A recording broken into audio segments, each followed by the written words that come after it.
To all of you in this class 9 science chapter 5 fundamental unit of cell. It is video number 12.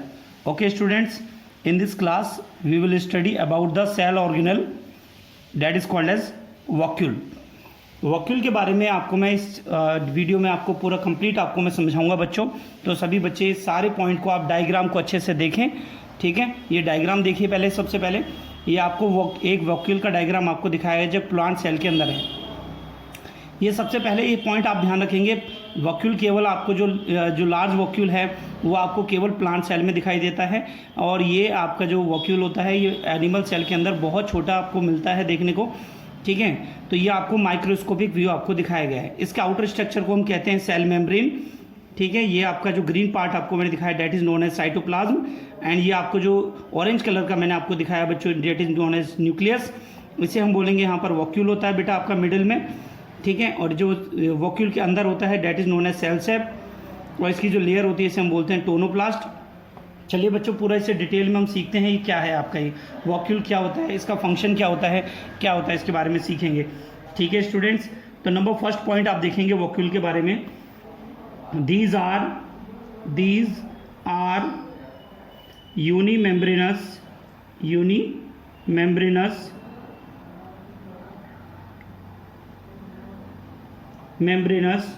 सेक यानी space, ये एक space होता है बच्चों. ठीक है, फॉर स्टोरेज ऑफ सॉलिड और लिक्विड न्यूट्रिएंट्स. ठीक है बच्चों, तो ध्यान रखेंगे ये एक यूनिमेम्ब्रेनस आपका एक सैक होता है, केविटी होती है जो स्टोर करती है सॉलिड लिक्विड न्यूट्रिएंट्स को.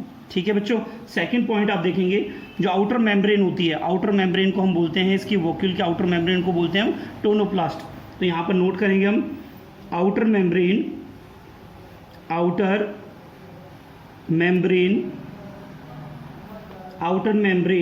Is called tonoplast. तो बच्चों एग्जाम में आपसे पूछा जा सकता है व्हाट इज टोनोप्लास्ट, तो आप यहाँ से आपको बताएंगे आप इसे टोनोप्लास्ट क्या है. तो आउटर मेम्ब्रेन होती है वॉक्यूल की, उसे हम टोनोप्लास्ट बोलते हैं बच्चों. ठीक है, नेक्स्ट पॉइंट आप देख रहे हैं, डायग्राम को आप ध्यान से देखिए इसमें. ठीक है, समझ में आ रहा है ना बेटा सभी को, ध्यान से देखिए. इसमें आपको नेक्स्ट आपको हम बता रहे हैं इसमें small and few in animal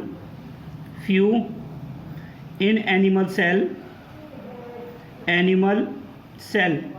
तो ये क्या काफ़ी स्मॉल पाया जाता है ये एनिमल सेल में, और काफ़ी कम नंबरों में पाया जाता है एनिमल सेल में, बट लार्ज इन शेप. ठीक है बच्चों, but in large and well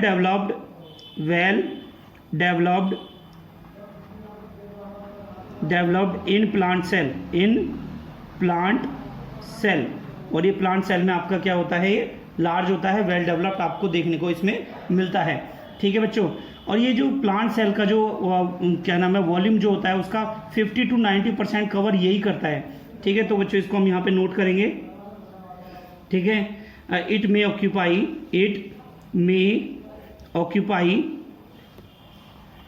50 to 90% volume of cell volume. Clear बच्चों. ठीक है, इसका नेक्स्ट फंक्शन इसमें आप देखिए सही से ध्यान से इसमें देखिए. It store some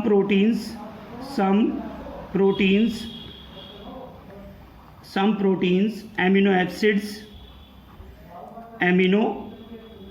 acids sugar and various organic acids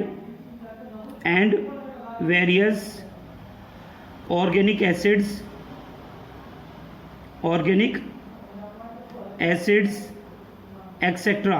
तो ये सारी चीज़ों को ये क्या करता है बच्चों, स्टोर करता है. ठीक है, that is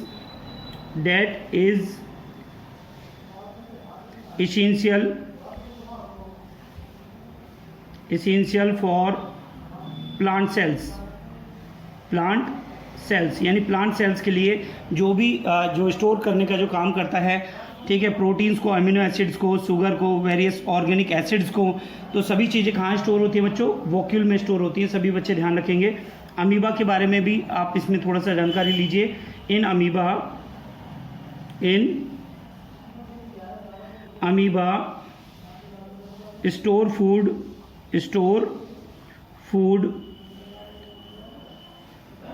called so are called food vacuoles। ठीक है बच्चों, अमीबा में ये फूड को स्टोर करता है, इसीलिए हम इसे फूड वॉक्यूल भी कहते हैं। ठीक है। इन some unicellular organisms, unicellular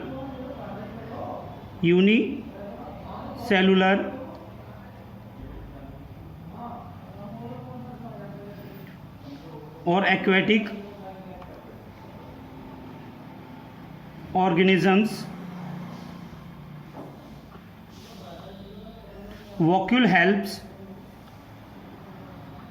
vacuoles helps in expelling excess water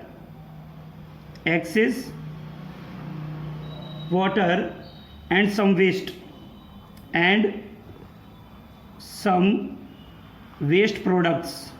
ठीक है बच्चों, तो ये सभी बच्चे ध्यान रखेंगे। यूनिसेलुलर ऑर्गेनिज्म में और ऑर्गेनिक एक्वेटिक ऑर्गेनिज्म में जो वॉक्यूल होता है वो किस में हेल्प करता है बच्चों? एक्सपेल्ड करने में, बाय द डिफ्यूजन प्रोसेस। ठीक है, एक्सपेल्ड करने में एक्सेस वाटर को और सम वेस्ट को, जो भी वेस्ट वहाँ से निकलता है तो उसको ये आउट करने में ये हेल्प करता है। फ्रॉम द सेल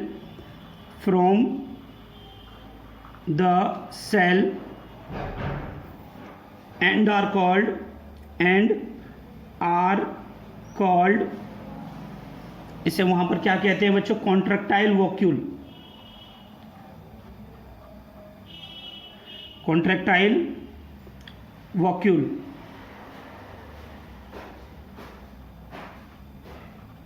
ठीक है बच्चों, इसे सीवी, कॉन्ट्रैक्टाइल वॉक्यूल को हम सीवी भी लिखते हैं।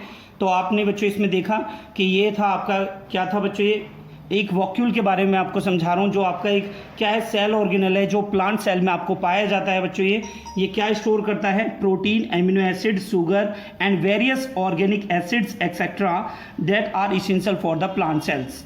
ओके स्टूडेंट्स, तो अमीबा में जो अमीबा आपने पढ़ा है बच्चों, अमीबा के बारे में आपने पढ़ा है, अमीबा में ये फूड को स्टोर करता है, इसीलिए हम इसे फूड वॉक्यूल्स भी कहते हैं। ठीक है बच्चों, तो ये आपको मैंने वॉक्यूल्स के बारे में बताया। तो इसका फंक्शन क्या होता है? ठीक है, अब हम देखेंगे इसके फंक्शंस क्या होते हैं। नेक्स्ट पॉइंट आएगा बच्चों आपका functions of vacuole. Functions of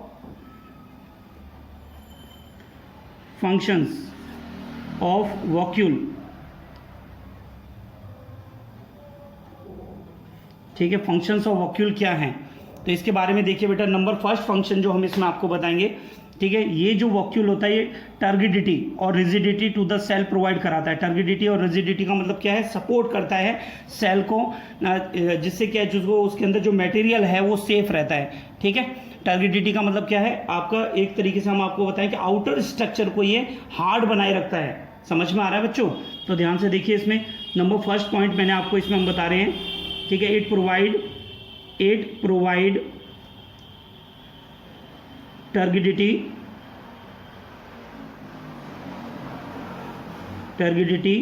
and rigidity.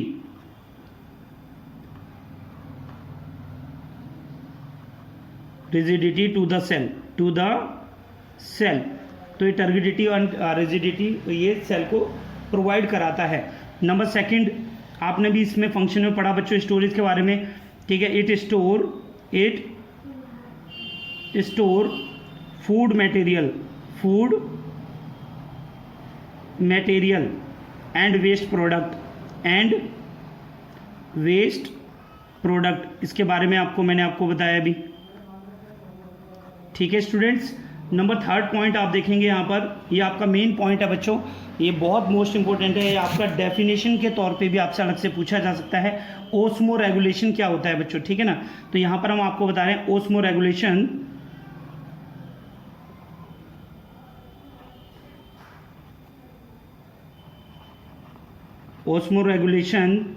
And removal of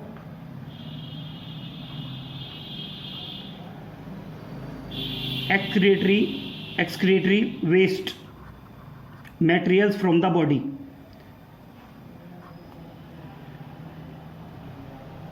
okay students, तो इसमें आपको, इसमें कौन हेल्प करता है बेटा, इसमें मैंने जैसे कि अभी आपको बताया था CV contractile vacuole help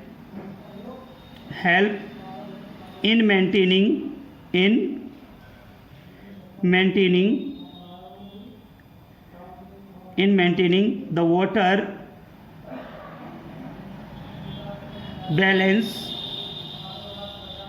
and in excretion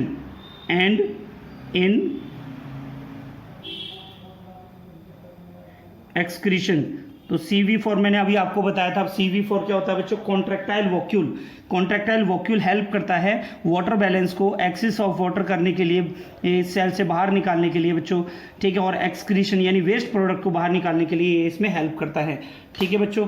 next point आप देखेंगे, नंबर 4th पॉइंट आप इसमें सीखेंगे यहाँ पर डाइजेशन। तो डाइजेशन में बच्चों कैसे हेल्प करता है, फूड वॉक्यूल्स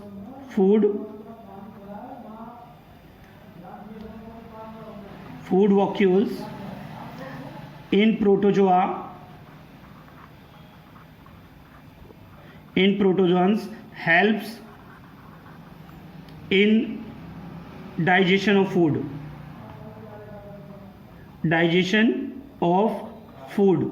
तो बच्चों जैसे कि आपको मैंने अमीबा के अंदर भी बताया था मैंने आपको कि अमीबा में भी क्या होता है बच्चों, ये फूड वॉक्यूल की तरह वर्क करता है और हेल्प करता है डाइजेशन ऑफ फूड में, ठीक है बच्चों।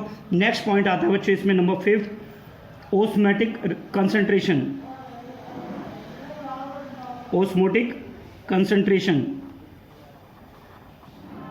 तो ओस्मोटिक कंसंट्रेशन क्या होता है, ये किस तरह से वर्क, ये क्या फंक्शन है ये फूड वॉक्यूल का, इसके बारे में सीखे बच्चों। SAP vacuoles maintain osmotic concentration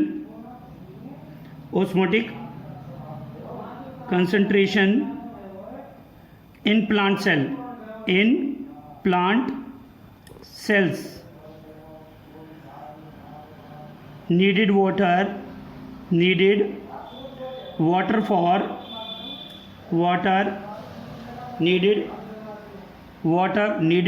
absorption, ठीक है बच्चों। तो वाटर एब्जॉर्प्शन के लिए तो जो कॉन्ट्रैक्टाइल जो ओस्मोटिक कंसंट्रेशन का मतलब क्या होता है बच्चों, जो कंसंट्रेशन सेल के अंदर है और सेल के बाहर है, जो भी आपको एक सोल्यूशन दिया गया है, ठीक है, सेल के बाहर और सेल के अंदर की जो उसके अंदर जो आयंस होते हैं, ठीक है, उनके ऊपर डिपेंड होती है कंसंट्रेशन, ठीक है बच्चों। तो सेल से वाटर अंदर कैसे आता है और सेल से बाहर कैसे जाता है, तो बच्चों इसमें जो हेल्प करता है इसे बोलते हैं हम ओस्मोटिक कंसंट्रेशन बोलते हैं। ये कौन हेल्प कर रहा है बच्चों, इसमें वॉक्यूल। तो वॉक्यूल आपका फूड स्टोरेज में भी काम आ रहा है बच्चों, फूड मटेरियल को स्टोर कर रहा है एंड वेस्ट प्रोडक्ट को एक्सपेल आउट करने में भी हेल्प कर रहा है, turgidity and rigidity to the cell provide करा रहा है बच्चों ये, ठीक है। Osmoregulation and removal of excretory waste को ये प्रोवाइड करा रहा है बच्चों, हेल्प कर रहा है इसमें। तो इसमें कौन से क्या चीज़ हेल्प करती है, इसमें हेल्प करता है बच्चों आपका कॉन्ट्रैक्टाइल वॉक्यूल, जिसके बारे में मैंने भी आपको इसमें बताया, ठीक है बच्चों। ये आपके मेन पॉइंट हैं, सभी बच्चे ध्यान रखेंगे, नोट करिए सभी। नेक्स्ट पॉइंट आता है बच्चों आपका सेंट्रियोसोम एंड सेंट्रियोल्स। तो बेटा ये भी आपका क्या है, सेल ऑर्गेनेल है। ये आपका जो सेल ऑर्गेनेल सेंट्रोसोम और सेंट्रियोल ये आपका किस में पाया जाता है, ओनली इन एनिमल्स में पाया जाता है बच्चों, एनिमल सेल में पाया जाता है, ठीक है। चलिए इसके बारे में स्टडी करते हैं बच्चों, क्या है इसकी स्टडी, इसके बारे में बताते हैं हम आपको। सेंट्रियोसोम किस में हेल्प करता है, centrosome is also not bound by membrane membrane. तो सभी बच्चे ध्यान रखेंगे कि ये भी आपका एक ऐसा सेल ऑर्गेनेल है जो किसी भी मेम्ब्रेन से बाउंड नहीं होता है। It is found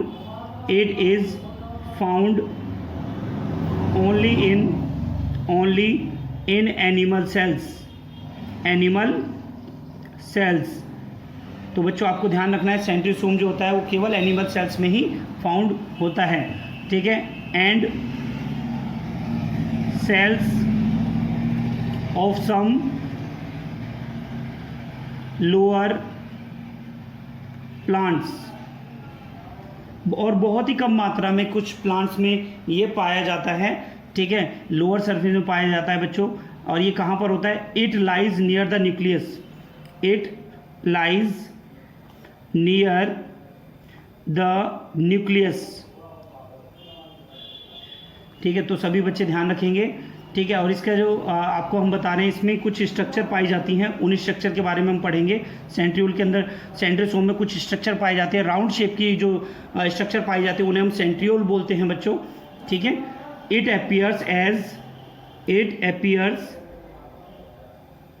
appears as mass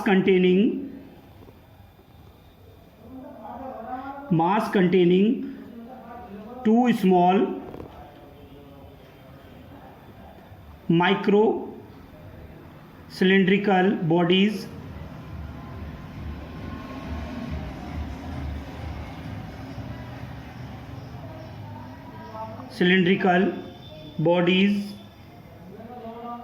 called centrioles। तो बच्चों इसमें कुछ मास कंटेनिंग बॉडी, छोटी छोटी स्मॉल बॉडीज आपको दिखाई देती है, जिन्हें हम क्या बोलते हैं? सेंट्रियोल्स बोलते हैं, ठीक है बच्चों। दे लाइज वे कहाँ पाई जाती हैं बच्चों? दे लाइज एट राइट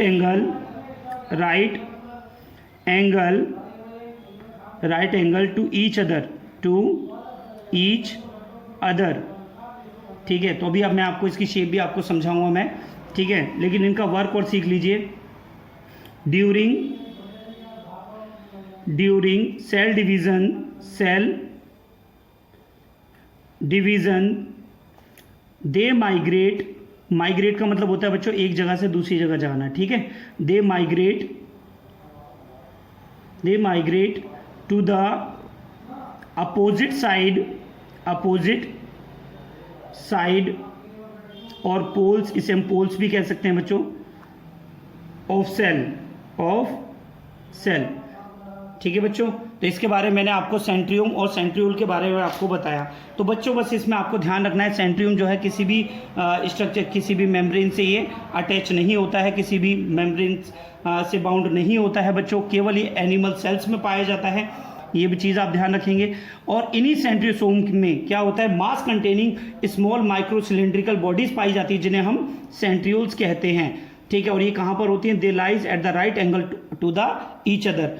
और सेल डिवीजन के दौरान ये माइग्रेट करती हैं, ठीक है, एक पोल से दूसरे पोल पर ये जाती हैं सेल के अंदर, ठीक है बच्चों। अब हम यहाँ पे सीखेंगे बच्चों इनके फंक्शन ऑफ सेंट्रियोसोम क्या हैं, ठीक है बच्चों, फंक्शंस, ठीक है। यहाँ पर आप सीखेंगे बेटा फंक्शंस। नंबर फर्स्ट फंक्शन बच्चों इसका क्या होता है? It forms spindle fibre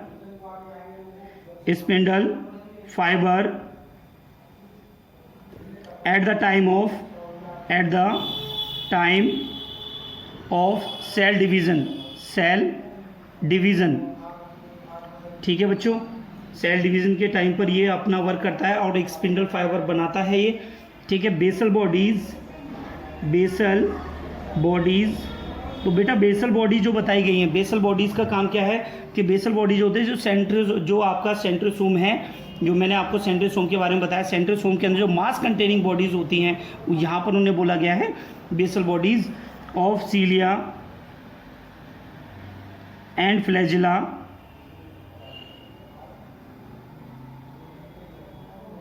develop from centrioles,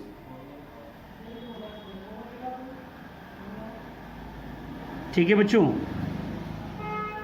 basal bodies of cilia and flagella जो बनती हैं वो किससे डेवलप होती हैं बच्चों? सेंट्रियोल से डेवलप होती हैं।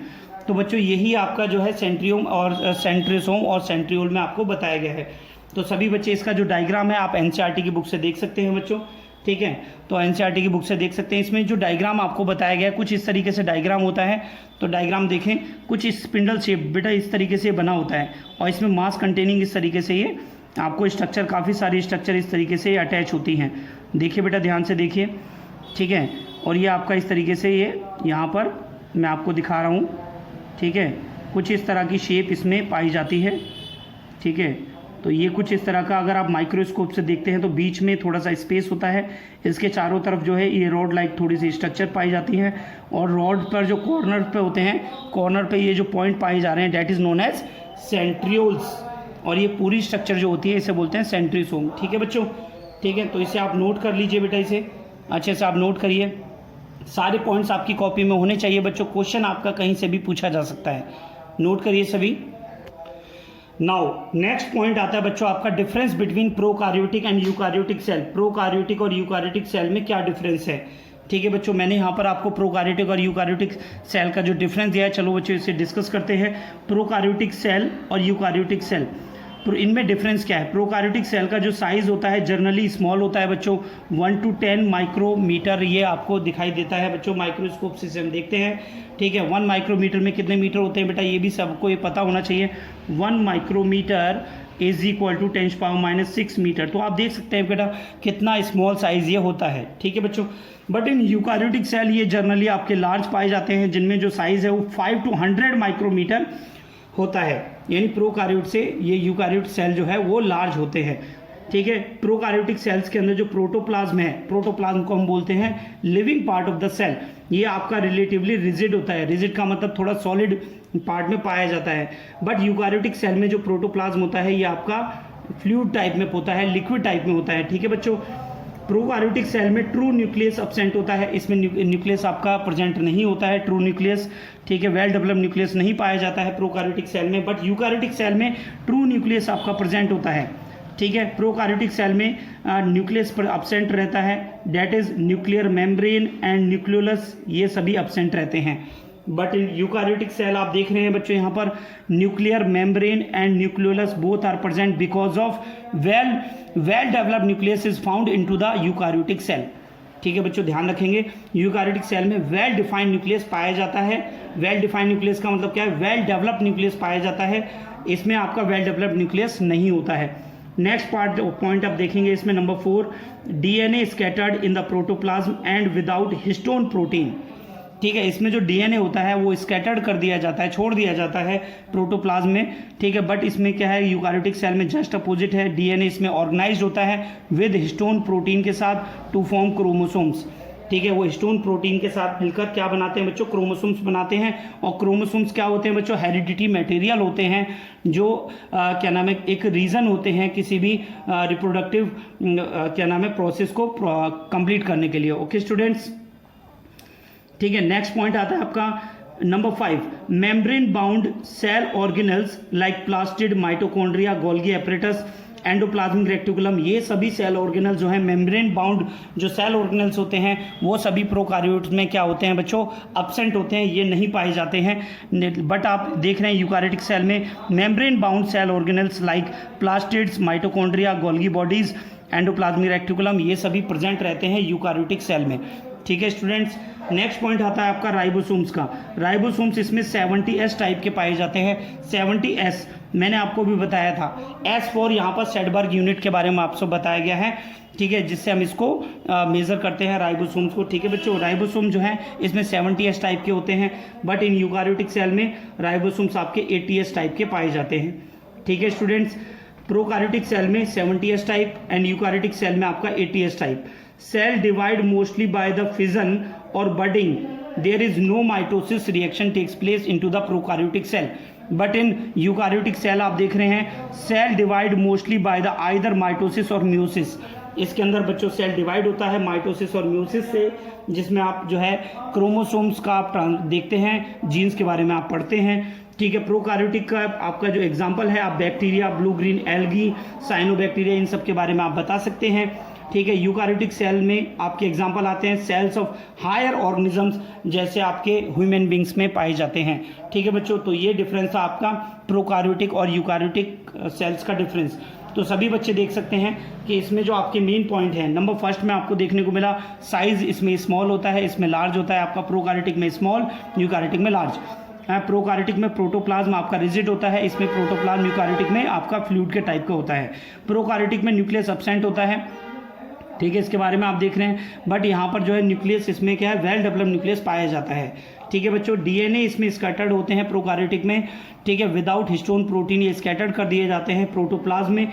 बट इन यूकारियोटिक सेल यहाँ पर डीएनए ऑर्गेनाइज्ड होता है और यहाँ पर हिस्टोन प्रोटीन के साथ मिलकर वो क्रोमोसोम्स बनाते हैं जो हेरिडिटी मटेरियल होते हैं। ठीक है बच्चों, जो one organism to another organism जाते हैं तो किसी भी ऑफ स्प्रिंग के लिए रिस्पॉन्सिबल होते हैं फॉर द सेम कैरेक्टर्स के लिए, सेम एज पेरेंट्स के लिए। ओके स्टूडेंट्स, नेक्स्ट पॉइंट आता है बच्चों आपका membrane bound cell organelle like plastid, mitochondria, Golgi bodies, endoplasmic reticulum, ये सभी आपके एब्सेंट होते हैं प्रोकारियोटिक में, बट ये सभी आपके प्रेजेंट होते हैं यूकारियोटिक में। Membrane bound cell organelle like plastid, mitochondria, Golgi bodies, endoplasmic reticulum all are present into the eukaryotic cell. ठीक है, राइबोसोम्स आपके 70s टाइप के पाए जाते हैं प्रोकारियोटिक में, 80s के टाइप के पाए जाते हैं आपके यूकारियोटिक में। ठीक है बच्चों, लास्ट में आप सेल डिवाइड मोस्टली जो है बडिंग प्रोसेस या फिजन प्रोसेस से होता है। बडिंग में जो है केवल एक ही सिंगल पेरेंट जो है वो डिवाइड हो जाता है तो उसे फिजन प्रोसेस बोलते हैं, या फिर उसमें कोई बड निकलता है, किसी दूसरे ऑर्गेनिज्म की जरूरत नहीं होती है, दूसरे पेरेंट की जरूरत नहीं होती है इसमें। तो ये प्रोकारियोटिक में आपको देखने को मिलता है बच्चों, जैसे बैक्टीरिया, ब्लू ग्रीन एल्गी के बारे में मैं आपको एग्जाम्पल यहाँ पर बता रहा हूँ। ठीक है बच्चों, cell divide mostly by the either mitosis और meiosis into the eukaryotic cell. Example होता है बच्चों इसका cells of the higher organisms, यानी जैसे ह्यूमन बींग्स में होता है, ठीक है बच्चों, और एनिमल्स में पाया जाता है। तो बच्चों ये चैप्टर आपका यहाँ पर बिल्कुल कंप्लीट हो जाता है। ठीक है, ये चैप्टर आपका कंप्लीट हो चुका है बच्चों। ठीक है, बाकी सभी एनसीईआरटी के क्वेश्चंस और एनसीईआरटी के जो भी आपके फैक्ट्स हैं, मिडिल में जो क्वेश्चंस आपको दे रखे हैं, सारे क्वेश्चंस को मैंने यहाँ पर कवर करने की कोशिश करी है। सारे बच्चे नोट्स अपनी कॉपी में नोट डाउन करेंगे और उनके आंसर्स फाइंड करेंगे। अगर कोई क्वेश्चन आपको नहीं समझ में आता है तो then you can contact to us. ठीक है बच्चों, आप हमसे कॉन्टैक्ट कर सकते हैं। तो बच्चों आज की क्लास में मैंने आपको वॉक्यूल से स्टार्ट किया था। ठीक है, वॉक्यूल्स के बारे में मैंने आपको डिटेल में आपको बताया कि वॉक्यूल्स क्या होते हैं। वॉक्यूल आपके प्लांट सेल में पाए जाते हैं। ठीक है, इसके बारे में मैंने आपको डिटेल में आपको पढ़ाया कि बच्चों ये आपके यूनी मेम्ब्रेनस स्ट्रक्चर के होते हैं। ठीक है, और ये स्टोर करते हैं सॉलिड और लिक्विड न्यूट्रिएंट्स को। ठीक है बच्चों, और इसमें मैंने आपको बताया कि बेटा ये इनके जो आउटर स्ट्रक्चर होती है उसे आप टोनोप्लास्ट बोलते हैं। इनका जो फंक्शन होता है, it store to the some protein, amino acid, sugar, various organic acids. ठीक है, जो आपके प्लांट सेल के लिए बहुत ज़्यादा ही ज़रूरी होते हैं, इसेंशियल होते हैं। अमीबा के अंदर जो है वॉक्यूल फूड को स्टोर करता है, इसीलिए हम इसे फूड वॉक्यूल भी कहते हैं। ठीक है बच्चों, ठीक है, but in some unicellular organisms और एक्वेटिक ऑर्गेनिज्म के अंदर जो वॉक्यूल है वो क्या हेल्प करते हैं बच्चों, expelling water by the process of diffusion. ठीक है, excess water and some waste को ये आपका एक्सपेल्ड आउट करता है, जो आपका इसे हम बोलते हैं कॉन्ट्रैक्टाइल वॉक्यूल इसे बोलते हैं उस टाइम पर, यानी इसे सीवी कहते हैं। ठीक है बच्चों, तो मैंने आपको इसमें ये वॉक्यूल्स के बारे में आपको समझाया था। फिर मैंने आपको बच्चों इसमें फंक्शंस के बारे में आपको बताया कि ये टर्गिडिटी और रिजिडिटी प्रोवाइड कराते हैं, सेल को स्टोर करते हैं, फूड मटेरियल को और वेस्ट प्रोडक्ट को, ओस्मो रेगुलेशन में and removal of excretory waste में ये वर्क करता है वॉक्यूल। ठीक है, डाइजेशन में हेल्प करता है बच्चों फूड वॉक्यूल, जैसे कि आपको प्रोटोजोआ अमीबा में मैंने आपको भी बताया था। ओस्मोटिक रेगुलेशंस को कंट्रोल करने में ये फूड वॉक्यूल हेल्प करते हैं। ठीक है बच्चों, फिर मैंने बच्चों इसके बाद में आपका जो टॉपिक पढ़ा है that is known as centriole और सेंट्रियोल एंड सेंट्रियोसोम। सेंट्रियोसोम के बारे में आपको बताया, ये एक आपकी मेम्ब्रेन से बाउंड स्ट्रक्चर नहीं होती है। ठीक है, ये आपकी केवल स्ट्रक्चर आपको किसमें पाया जाता है बच्चों, ये केवल एनिमल सेल में आपको सेंट्रियोसोम देखने को मिलता है, ये सेल ऑर्गेनल। ठीक है बच्चों, एंड इसमें जो होते हैं इसके जो कॉर्नर्स पर कुछ मास कंटेनिंग बॉडी होती है जिन्हें हम सेंट्रियोल्स कहते हैं। ठीक है बच्चों, जो सेंट्रियोल्स जो होते हैं वो सेल डिवीजन में माइग्रेट होते हैं one pole to another pole. ठीक है बच्चों, इसके फंक्शन क्या होते हैं, it forms spindle fibre at the time of cell division. And number second आपका basal bodies of cilia and flagella को डेवलप कराने में हमारे सेंट्रियोल्स जो है हेल्प करते हैं। ठीक है बच्चों। एंड लास्ट पॉइंट मैंने आपको बताया बच्चों प्रोकार्योटिक और यूकार्योटिक सेल के बारे में। ठीक है बच्चों, ये सारे पॉइंट्स आपकी कॉपी में नोट होने चाहिए। ठीक है, एनसीईआरटी से पूरा चैप्टर आप अच्छे से पढ़िए। जो भी डायग्राम्स मैंने आपको बना के यहाँ पर दिखाए हैं इस वीडियो में और सभी वीडियो में, वो सारे डायग्राम आपकी कॉपी में होने चाहिए, क्योंकि डायग्रामेटिक क्वेश्चन भी आपसे एग्जाम में पूछे जाते हैं। Clear students? तो सारे पॉइंट्स को आप अच्छे से लर्न करें, क्योंकि क्वेश्चन आपका 1 मार्क्स और objective question, true false question, fill in the blanks question आपका कहीं से भी पूछा जा सकता है। ठीक है बच्चों, तो आज की क्लास में मैं आपको इतना ही पढ़ा रहा हूँ। बाकी सभी बच्चे अच्छे से पढ़ें और जो भी सवाल आपको नहीं आ रहे हैं तो आप हमसे कांटेक्ट करें, आप मुझे क्वेश्चन भेजें, उसका सोल्यूशन आपको बताया जाएगा। क्लियर बच्चों? तो आज की क्लास में इतना ही बता रहे हैं आपको हम। Thank you so much.